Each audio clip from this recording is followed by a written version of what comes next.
يعني عشان اكون صريح ده اول مره تقريبا من فتره كبيره، او يعني نادرا لما بشوف الحوار ده. اوبو منزله موبايل مليان مميزات يعني بالنسبه للسعر بتاعه فهو مليان مميزات، سواء شاشه، كاميرات، معالج، شحن سريع، يعني اوبو هتتحسد تقريبا. المهم خلينا نشوف الموبايل ده، ولكن كالعاده احب ارحب بيكم في قناتكم موبي سي. احنا النهارده هنتكلم عن هاتف اوبو كي 11. زي ما انتم عارفين طبعا هنتكلم عن مواصفات الهاتف، المميزات، العيوب، السعر، وكمان المقارنة اللي بتكون في اخر الفيديو خالص. ولكن ضروري يا جماعة اللايك بتاعكم بيفرق معانا جدا جدا، والاشتراك. ويلا بينا نبتدي الفيديو.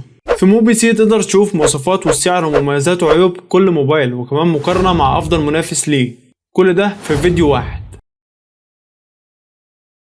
نشوف اول حاجه تصميم الهاتف. وتصميم الهاتف هنا يعني جامد جدا يا جدعان، يعني انا شايفه من وجهه نظري حاجه كده فخمه وحاجه شيك. يعني طبعا خامات الهاتف بتيجي من البلاستيك.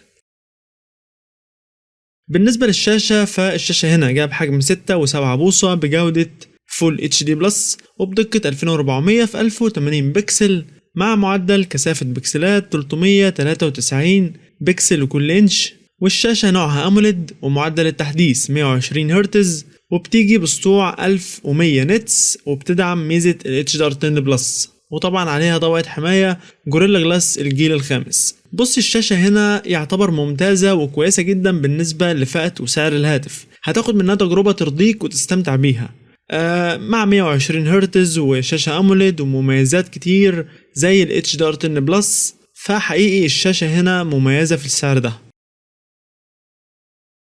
بالنسبة لأداء الموبايل أو المعالج هنا هو سناب دراجون 782 جي، اللي بيجي بدقة تصنيع 6 نانو. ويمكن كتير ما يعرفوش المعالج ده، ولكنه علشان تكون عارف يعني بيعادل ايه، فهو بيتفوق على معالج سناب دراجون 778 جي بفرق حوالي 11%. المعالج برضو هنا يعتبر بالنسبة لفئة وسعر الهاتف فهو يعتبر قوي وكويس جدا، هيقدم لك أداء كويس سواء في الاستخدام اليومي، تصفح، برامج، ألعاب. فبشكل عام يعني المعالج هنا كويس على فئة الهاتف، وكمان موفر للطاقة. اوبو هنا بتقدم لك في الجهاز 3 نسخ، واحدة 256 جيجا مع 8 جيجا رام، والتانية 256 جيجا مع 12 جيجا رام، والتالتة 512 جيجا مع 12 جيجا رام. والهاتف هنا بيدعم تركيب كارت ميموري خارجي، ولكن مش متأكد قوي من النقطة دي.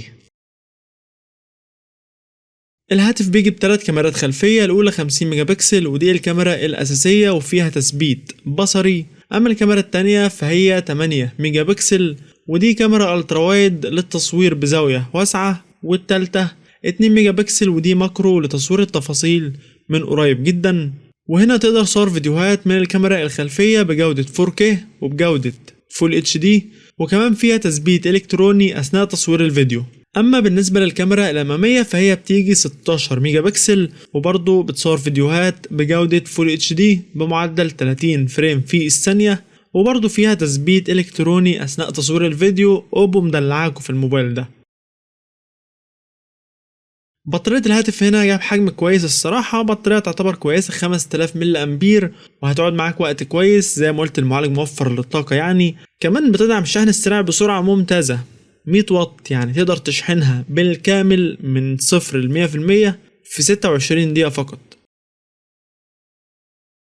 الهاتف هيجي باندرويد 13 وبيدعم NFC، ومش بيدعم منفذ السماعات. اما منفذ الشحن فهو بيجي من نوع تايب C، والهاتف سماعاته بتدعم الاستيريو وبيدعم خدمات الجيل الخامس. وبالنسبة لألوان الجهاز هما لونين، هما الرمادي والأزرق، وطبعا بيدعم البصمة وموجودة في الشاشة. ولو عايز تعرف تفاصيل بشكل أكبر عن الموبايل وتقارن بين جهازين محتار بينهم، ممكن تكتب على جوجل موبي سي بالإضافة لاسم الموبايل اللي انت عايزه، وهتلاقي زر المقارنة في آخر الصفحة. وقبل ما نخش على المميزات وعيوب الموبايل ادعمنا بلايك واشتراك، ويلا بينا نشوف المميزات والعيوب. بالنسبة لمميزات الهاتف فالشاشة تعتبر هتقدم لك أداء ممتاز وتجربة تستمتع بيها. برضو المعالج كويس جدا على سعر وفئة الهاتف. البطارية مع الشحن السريع يعني ممتازين، بالذات الشحن السريع طبعا. أما بالنسبة للعيوب فالهاتف ما بيدعمش منفذ السماعات. طيب دلوقتي بعد ما قلنا كل حاجة عن الهاتف، وقبل ما نخش على المقارنة اللي بتكون في الآخر، خلونا نعرف السعر، ولكن خد بالك ان سعر الموبايل سواء في مصر او في السعوديه اللي هنقولهم دلوقتي اسعار احنا متوقعينها، لان الجهاز لسه منزلش في اي حته يعني، ولا في مصر ولا في السعوديه. الاسعار دي لنسخه 256 جيجا مع 8 جيجا رام. الهاتف نزل رسميا في الصين بسعر $255. السعر المتوقع في مصر 14500 جنيه. السعر المتوقع في السعودية 1500 ريال. طيب كده كويس جدا أوي أوي أوي وعرفت كل حاجة، ولكن لو انت مش عاجبك الموبايل ده وعايز موبايل في نفس السعر،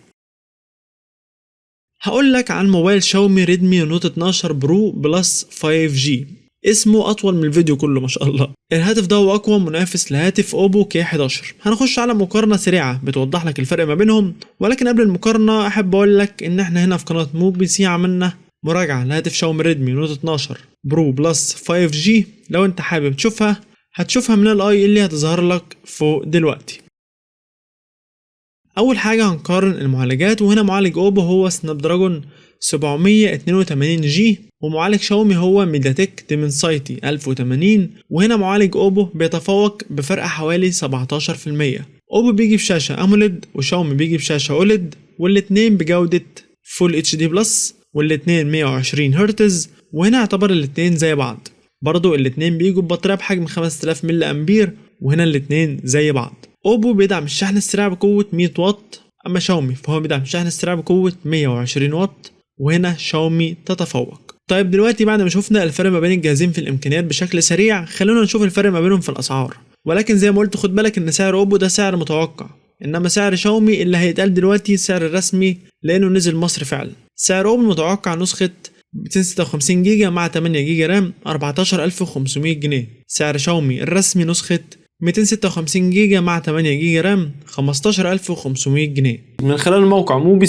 هتقدر تشوف مواصفات اي هاتف والاسعار الرسميه للهواتف، وكمان من خلال الموقع هتقدر تقارن بين الاجهزه وتعرف الجهاز الافضل ما بينهم. كل اللي عليك هتكتب موبي في جوجل وتخش تدور على اللي انت محتاجه. بس يا جماعه في نهايه الفيديو لو انت عندك اي اسئله اي موبايل عايزين نعمل له مراجعه، ما تنساش طبعا تكتب اسمه في التعليقات، وكمان مستني رايك في هاتف اوبو K11 تقول لي من وجهه نظرك شايفه كويس ولا لا. واشوفكم في فيديوهات جايه، ما تنساش اللايك والاشتراك.